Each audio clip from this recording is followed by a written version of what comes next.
안녕하세요, 김성일입니다. 최근에 트럼프가 미국 대통령으로 당선이 됐죠. 그러면서 저한테도 질문이 많이 들어오고 있어요. SNS도 그렇고 자문 고객들도 질문을 많이 하시는데, 트럼프 당선됐으니까 주식이 오를 거다, 미국 달러가 강세가 될 거다, 금리가 오를 거다, 이런 전망이 많이 나오잖아요. 그런 전망을 보시면서 어떻게 생각하냐, 그리고 자산 배분은 어떻게 또 바꿔야 되냐, 이런 질문이 많으셔서 제가 분석한 내용들을 가지고 좀 설명을 드려보겠습니다. 자산 배분 이렇게 바꿔야 될 수도 있습니다. 최근에 트럼프 트레이드란 얘기가 굉장히 기사에 많이 나오죠. 간단히 살펴보면 트럼프가 하는 어떤 감세나 기업에 대한 규제 완화, 재정 지출 확대 같은 걸로 인해서 기업의 수익이 늘어날 것이다, 그것에 따라서 주가가 상승한다 라고 보는 그런 것들을 트럼프 트레이드라고 많이 얘기하는 것 같아요.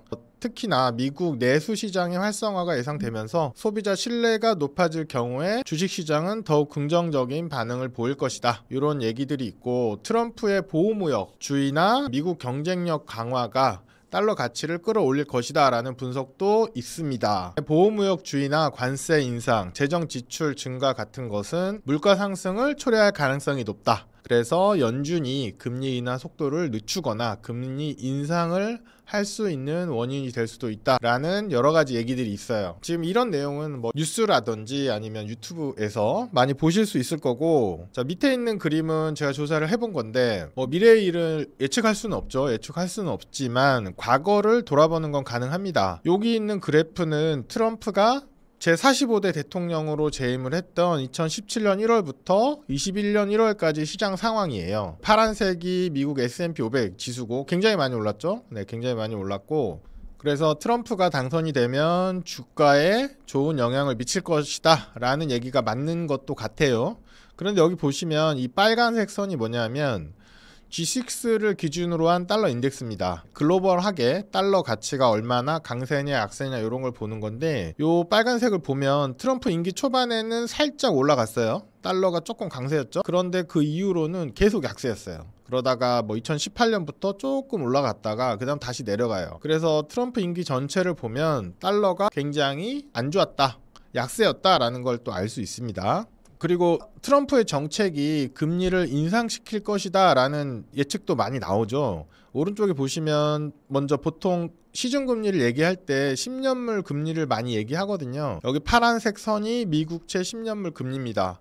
보시면 트럼프 당선 초기에 살짝 내려가다가 중반기 들어서면서 좀 올라가는 모습을 보이는데, 2018년 말부터는 국제금리가 굉장히 많이 하락하죠. 그리고 기준금리 같은 경우에도 기준금리가 계속 올라가다가 2019년부터 하락하면서 2020년에 굉장히 많이 하락하죠. 금리가 급격하게 내려온 이 부분은 다들 아실 겁니다. 2020년 봄에 코로나19가 발생을 했죠. 그러면서 전 세계 금리를 낮추면서 유동성을 공급하고 경기를 살리기 위해 노력했던 시기입니다. 그래서 트럼프 임기 동안에 금리가 올라갈 것이다, 트럼프 임기 동안에 금리가 올라간다라는 부분은 트럼프 임기 초반에는 있었어요. 과거에 실제로 여기 10년 국채금리도 있었는데, 10년 국채금리 같은 경우에는 코로나가 터지기 전부터 내려왔죠. 굉장히 많이 내려왔습니다. 내려오는 과정에서 이제 코로나가 터진 거고, 그러면서 사람들이 생각하는 것처럼 그렇게 금리가 많이 오를 것인가에 대한 좀 의구심이 있고, 달러가 그렇게 강세가 될 것인가에 대한 의구심도 많이 있어요.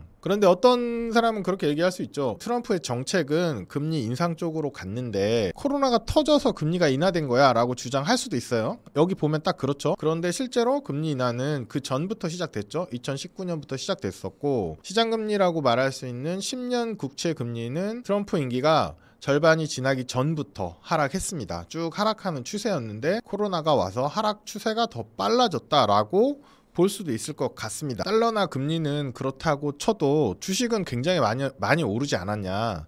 트럼프는 주식시장에 우호적이다, 그래서 주식시장에 굉장히 강세가 나타날 수 있다라는 주장도 할 수 있겠죠. 굉장히 많이 올랐으니까. 그림을 보시면 요거는 대통령 임기별로 분석을 한 거예요. 트럼프 이후에 바이든이 있었고 다시 트럼프 임기가 시작되겠죠. 그 전에 오바마 대통령이 1 대통령으로 활동을 했죠.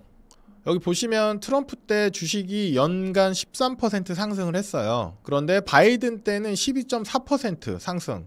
트럼프가 조금 더 많이 올랐죠. 정확히 하면 99% 정도 나오는데, 그러면 트럼프가 했으니까 주식이 더 많이 올랐다라고 주장을 할 수도 있을 것 같은데 바이든 때도 이게 12.4%가 결코 낮은 수치가 아니잖아요. 그리고 바이든 때 2022년이 포함되어 있어요. 주식이 엄청나게 하락한 깊이 하락한 그 해가 포함되어 있고 그런 하락을 회복하면서 이 성과를 만들었기 때문에 12.4%가 결코 낮다고 볼 수는 없죠. 물론 트럼프 때는 코로나 여기 보이시죠? 코로나 때 충격으로 주가가 굉장히 많이 빠졌었죠. 근데 그 전에도 한번 볼까요? 오바마 2기 때가 주식이 11% 올랐습니다. 연.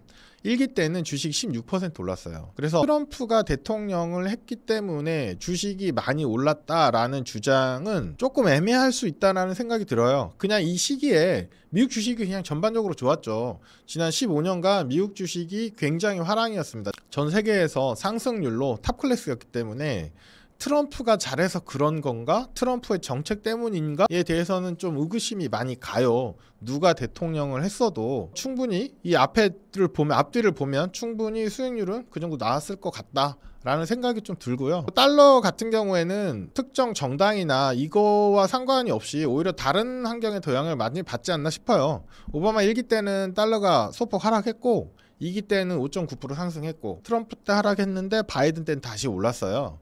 그래서 트럼프 2기에서는 달러가 다시 내려갈 수도 있죠. 지금 원달러 환율만 봐도 1,400원대잖아요. 굉장히 강하기 때문에 오히려 소폭 안정화 내지는 정상화로 갈 수도 있고 환율의 움직임은 누구도 예측을 할 수 없기 때문에 함부로 말할 수는 없고요. 더 올라갈 수도 있죠. 아니면 1,400원대가 고착될 수도 있고 중요한 거는 알 수 없다라는 거고 10년물 국채금리 기준으로 봐도 오바마 1기 때는 좀 빠졌고 그 다음에는 올랐고 트럼프 때는 많이 빠졌고 바이든 때는 굉장히 많이 올랐죠. 오른 이유는 아실 거예요. 인플레이션 때문이죠. 그리고 기준금리 기준으로 봤을 때도 오바마 1기 때는 마이너스, 그 다음에 플러스, 트럼프 때 마이너스, 바이든 때 굉장히 많이 올랐죠.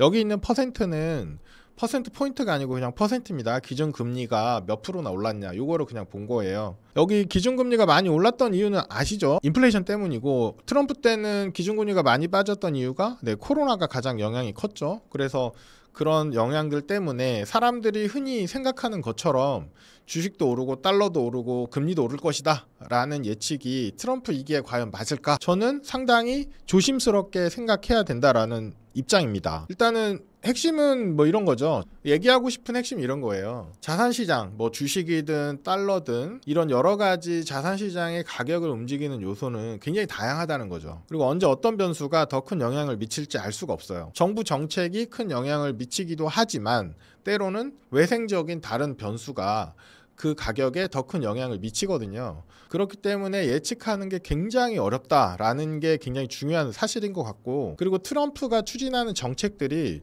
전부 다 성공한다는 보장이 없어요. 그리고 초반에 그 정책들을 추진하다가 상황이 바뀌면 얼마든지 태세 전환을 할 수 있는 사람이기 때문에 지금 나와 있는 정책만 보고 앞으로 이럴 것이야 라고 섣불리 예측하는 거 굉장히 위험할 수 있다는 거죠. 그리고 보호무역주의 정책 같은 경우에도 단기적으로는 뭐 미국 경제에 제조업이나 이런 걸 활성화시킬 수도 있겠지만 장기적으로는 무역 마찰이 계속 반복이 되는 거죠. 그러면서 글로벌 경제에 부정적인 영향을 미칠 수도 있고 더 중요한 거는 미국에 만약에 불리하게 작용하기 시작하면 트럼프를 지지했던 많은 기업인들이나 조직에서 압박을 넣겠죠. 트럼프 정부한테 이렇게 바꿔달라 이렇게 바꿔달라 뭐 그렇기 때문에 정책 자체가 언제든지 바뀔 수 있다라는 부분을 감안을 하고 봐야 된다고 생각을 하고요. 생각보다 금융시장에는 정치적인 입김이나 의사결정들이 굉장히 많이 반영됩니다. 그래서 흔히 알려져 있는 어떤 지표가 어떤 영향을 미치고 뭐 재무제표가 뭐 이렇게 중요하고 뭐 여러 가지 분석을 하지만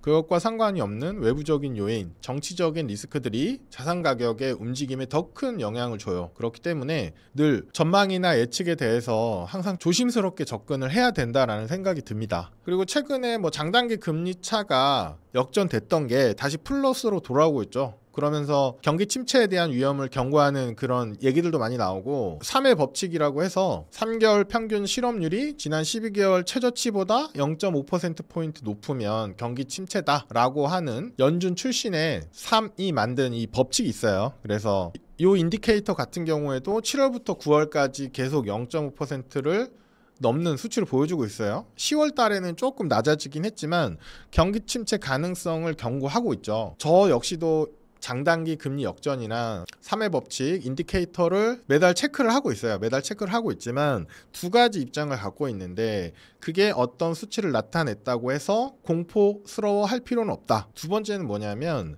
그게 어떤 수치들을 나타냈을 때 당장 경기 침체가 안 오더라도 나중에 올 수 있어요. 나중에 경기 침체가 올 수 있는데 재밌는 게 뭐냐면 저희들이 항상 보는 자료는 그런 어떤 인디케이터와 NBER에서 발표하는 경기 침체 그 회색선이 겹치는 구간들을 보는데 NBER에서 발표하는 경기 침체 기간이 실제 침체가 나타난 것으로부터 뭐 4개월에서 10개월 이후에 발표가 돼요.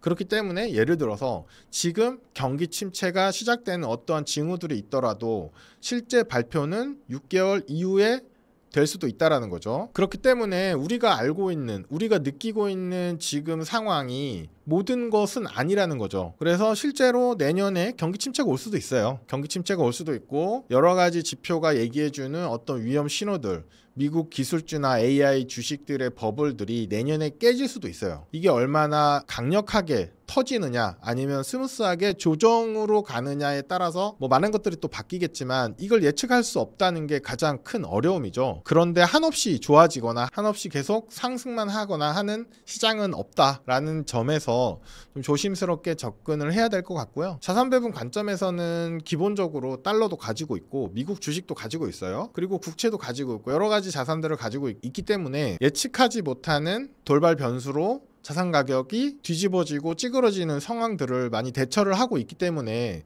달러가 오를 거다 혹은 주식이 상승할 거다 뭐 이런 것들을 전망을 해서 그걸 가져가는 게 아니기 때문에 기본적인 포트폴리오를 구축했던 논리상의 조정 필요성을 아직 못 느낀다 이렇게 봐주시면 될 것 같습니다. 작년 올해 이어서 자산 배분 성과가 굉장히 좋아요. 두 자릿수를 굉장히 넘기는 좋은 수익률을 보여주고 있는데 뭐 내년에도 똑같이 그렇게 수익이 잘 날 거다라고 아무도 단언할 수 없습니다. 그 말은 내년에 안 좋을 거니까 투자를 다 쉬고 현금화해라 라는 얘기가 아니고 항상 과도한 욕심을 주의하자라는 거고 불필요한 공포심에 빠져들 필요 없다 이런 얘기를 좀 드리면서 오늘 마무리하겠습니다. 감사합니다.